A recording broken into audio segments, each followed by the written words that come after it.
Welcome back to another American vs. Import.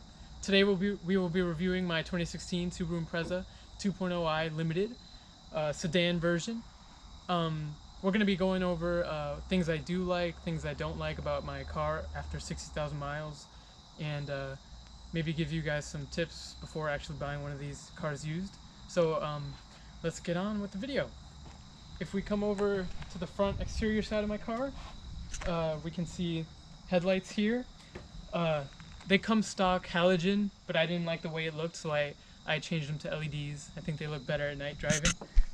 After 60,000 miles, you might come with an issue from the bottom grille. The bottom grille came loose a little bit, so I don't really know how to fix this. I've popped it back in a couple times, but it won't stay. So that's one thing. Maybe we can do a light bar update or modification. If we come up here on the front windshield, we can see faded plastic, which I do not like, and I tried restoring it with plastic restorer. It did not work. So if this car isn't kept in the garage, that will happen. And if we move down to the wheels, we have 17-inch aluminum alloy wheels, which I plan on painting the whole thing black because I do like the wheels. And yeah, if we go on to the side here, I really like that the side mirror is on the body of the car, because it just adds an additional view to the street while you're driving, so kind of like that. As we move along, we see 20% tinted windows, which I have a beige interior, so it's not as bad, so you can see right through. So yeah, I kind of like that. Yeah.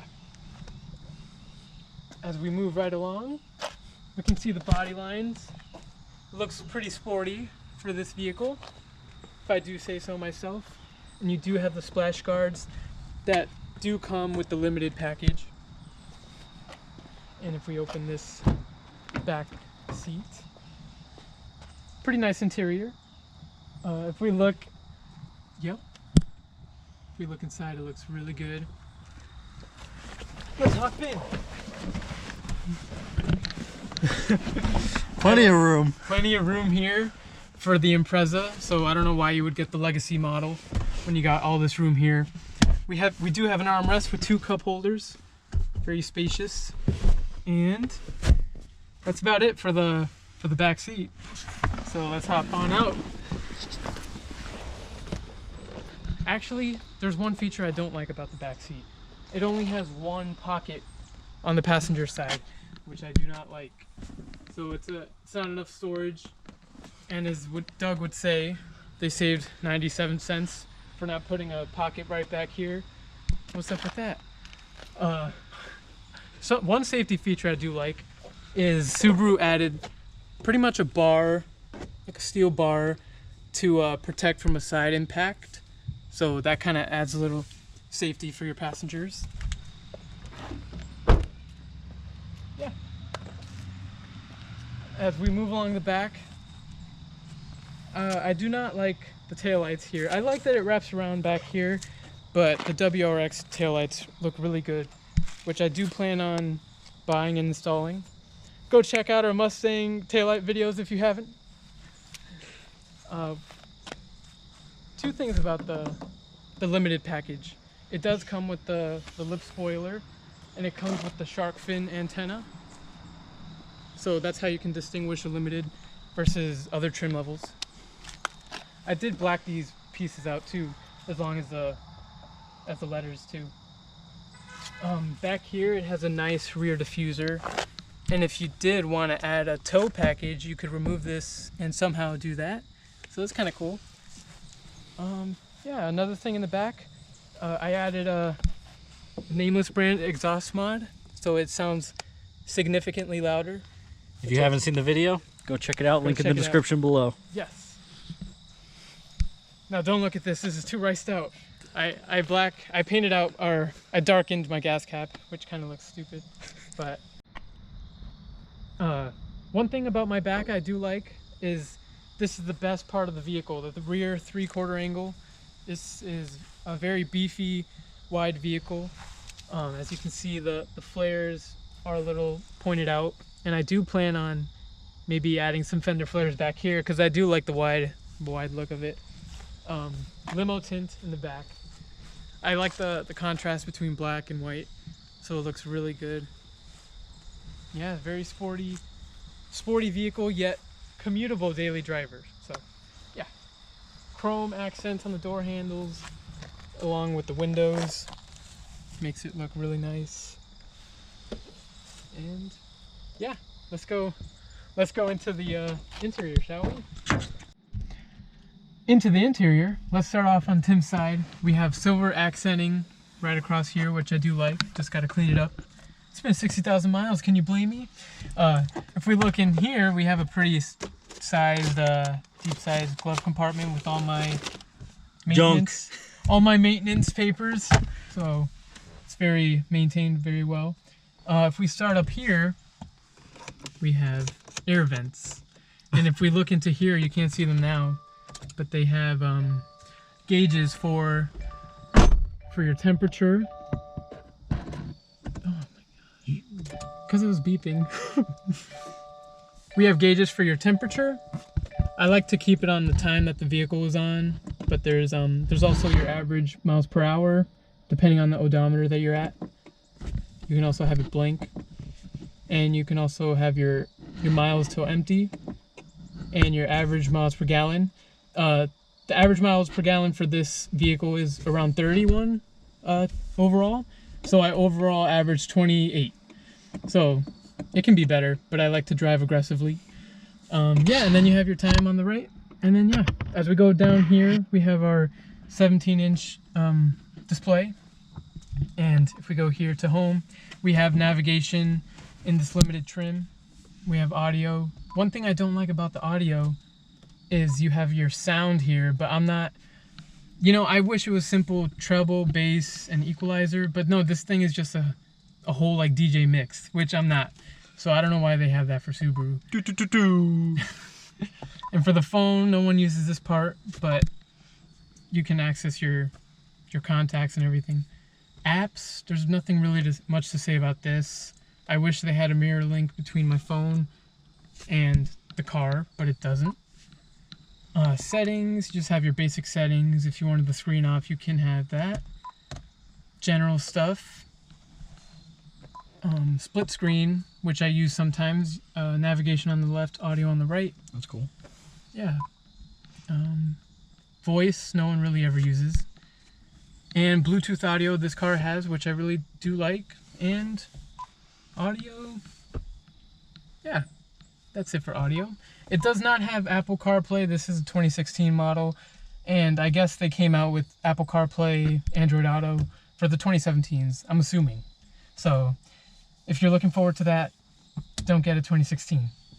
But yeah, let's move down here. We do have some space in here, which I do like. I keep my glasses there, which I also never use.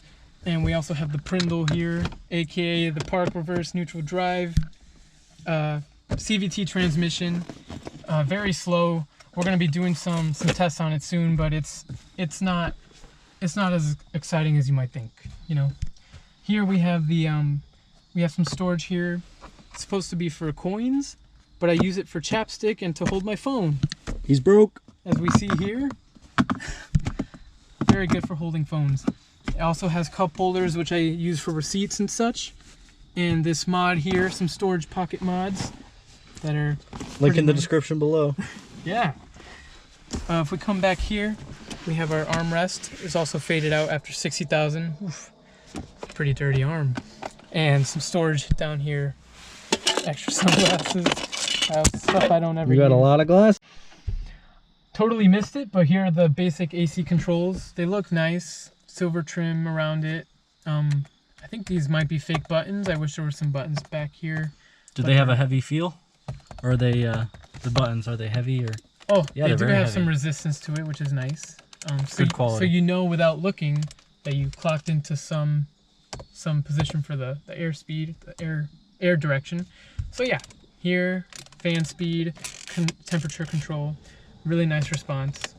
If we move down here, forgot to mention that this is almost piano black, so it does leave a lot of fingerprints and some dust accumulates back there. which I also don't like. But what can you do, right? What do you like about this car? We'll see right here, the paddle shifters. If we look here, we got some fake paddles because, you know, this is for CVT transmission, so it's not as right, but it does feel good. I like to downshift on my CVT. If we come here, we have a volume control, a mute right here, which I do. So I use the mute control sometimes when I see a nice car passing. I like to hear the exhaust. Voice. Don't really use that. Hang up, call, buttons, cruise control on the right side, adaptive cruise control. If we see here, we see the EyeSight package. It has 2 cameras, one for lane departure warning, one for front collision braking. So yeah, they do come in handy.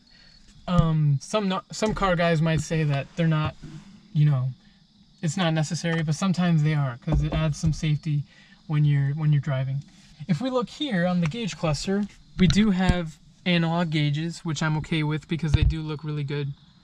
I know the speedo is not 60, but it's 59,000, so it's basically 60. And you got your speedo, digital speedo right there because analog is too much sometimes. And yeah, overall it's a nice car. Traction control buttons off right here. Turn it off. Doesn't really make a difference with this all-wheel drive, but yeah, SRF. I'm not really sure what that means, but it's supposed to be headlight related. And then you have some two fake buttons here. You would think this is storage, but this is a fuse. Has all the fuses you need for your car. And if we come along this side, are you recording? Mm-hmm. What's this? To zoom. Oh. If we come along this side, we have our side mirror controls. You can control the mirrors. The mirrors itself don't fold automatically though, which is kind of upsetting. But so you would just have to do it manually. And yeah, I think that's it for our review. Let's go for a test drive. Wow, that 4-cylinder, non-turbo.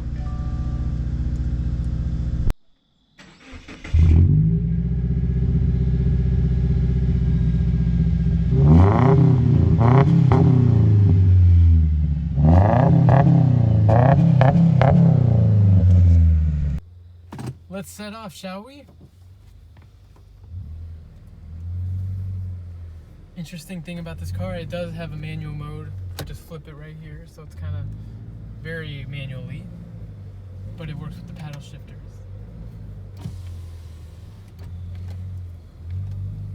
Has a nice rumble to the engine. Here's a little acceleration. It's okay. It's no Mustang.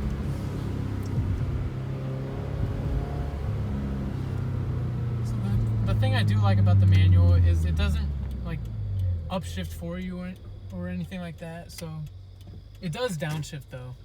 So that's one thing. Should I turn right or? Right. Let's do this. Red line. There we go. That was 40. So it's not the fastest car. Good pickups in the higher RPMs. Yes. Yeah, see. Sounds nice, sounds nice. It's downshift for you. Kicks you back in your seat, which is kind of nice. This is a Subaru, by the way, so it's like a rally car-ish. And should I turn left up here, Tim? Go straight. Straight. I wanted to test out the handling, because this car won't break, you know, tires or anything.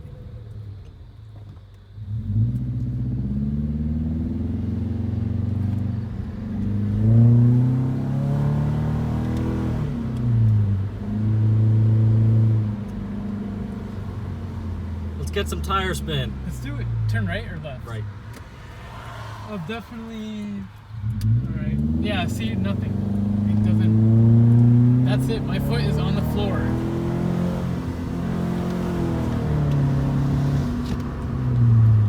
So when you do smash the gas pedal on the floor, it's really no response. It just kind of flatlines and goes. It'll eventually go up, but it won't be dramatic. So you won't break the tire squeal or anything. I've never done that in this car in 60,000 miles. But when it rains, it's kind of a good day when it rains, because you might get a little bit of tire squeal, but that's it. There's nothing really fast about this car. Now, shall we do a 0 to 60 test time? All right. So we're gonna do a rough 0 to 60 time here. When I go, Tim is gonna press start, and then when I hit 60, he's gonna pause the video. But first, we gotta wait for these cars. Shoot. So, fake launch control. Foot's on the brake, and I'm gonna start accelerating.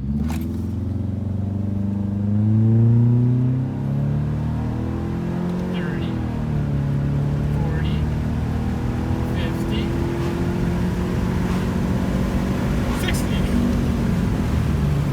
You heard it here first. Oh my gosh, 13 seconds? What? So, the paddles are very responsive. Like, as soon as I click it, it downshifts. Boom. You can hear the supercharger whine. You good? Yep, you hear it? There we go. So, the steering is very responsive. Well, this guy's looking at me like I'm crazy. But, yeah, if we look at it here, very responsive steering.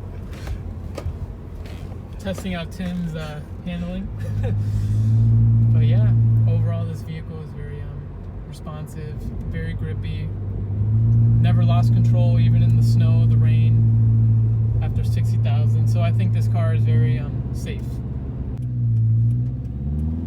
So what, you didn't like this road because it was too windy for your Mustang or something? Or? Oh. No, Mustangs are just so heavy. So this is American versus import, so Subaru's not looking too bad for the import side. Subaru's much better on the windies. The windy roads, yeah. Alright, let's see.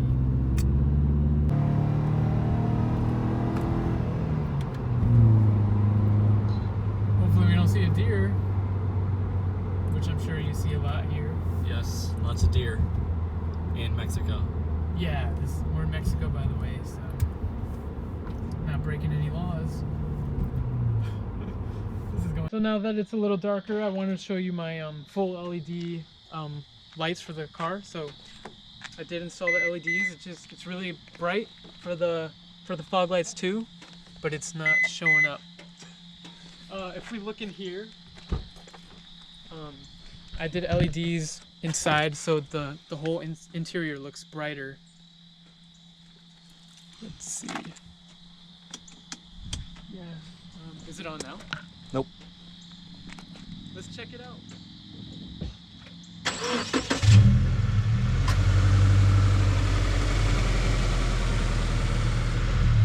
So yeah, those were the fog lights. Looks nice. If we come around here,